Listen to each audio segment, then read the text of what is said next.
All right, guys. So, what's today? April. Today is April 11th. Y'all, we spring. We about spring. But I got on here because I've had this here key lime tree since before I moved here, and it'd be about this tree about 6 years old now.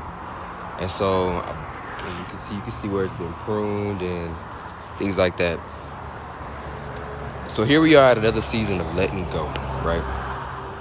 So this is how she's looking right now. I'm about to get all this together. But I wanted to point out these specific nodes.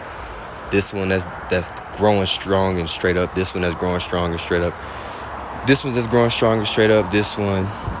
But also clearing out these little ones so that we can provide more space and then energy on the major, right? From this angle or from this view, this tree doesn't look like too much, right?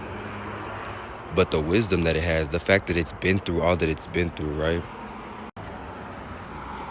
So I just went ahead and took two pieces so far and I just put them deep in the dirt. Just see if that kind of propagates or clones, just as a try.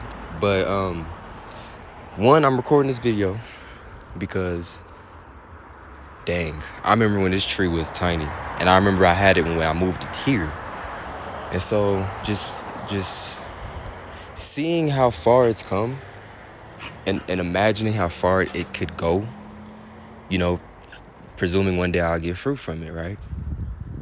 And then that brings me into being patient. And then we get into season. So I'm not trying to be deep or anything, but I just feel led to talk about letting go. Sometimes, we can, cut certain things off of us to provide room and growth for the top, right? Which is beautiful. And a lot of times these things they look like a lot, like we've lost a chunk of us, right?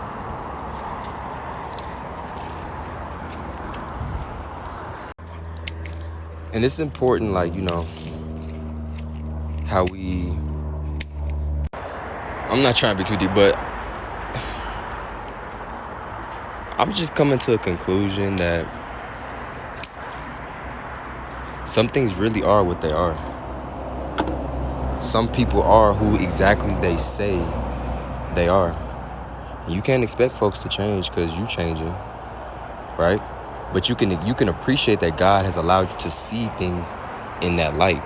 He allowed you to see them for who they truly are. And that's not always a bad thing, right? Because you never know what season somebody's in. But it's always important when God tell you to let go of something, let go. Let go. If he says let go of people, let them go. And sometimes he might have you staying around them folks. Sometimes. A lot of times God be like, get thee from around thy kindred. But sometimes he have you staying around there, stay in a certain place so that you'll learn. So that you won't ever come back to this season again. And so, as we're growing, it doesn't seem, as we're, sometimes we look skinny. We're cutting folks off, we're cutting things out, we're changing, and we feel like we have, almost knocking down, we feel like we're losing more. But I don't think we realize how much or what we have to gain, right? So let me go ahead and tap in this. I want y'all to see the final result, so give me a second. All right, now this is what my girl looking like. Real nice and skinny. But to me, I just feel like she's beautiful because over this year as she grows, just imagine how she may even double in size. I've never had her looking like this. I'm probably try to pull up some, look for the old pics, like when I first planted her or when I moved here. And yeah. Moral of the story, let God get you together. He might have you looking like this at the end, but trust me, God ain't gonna tear you down just to leave you down. God's in the business of rebuilding. Y'all stay blessed.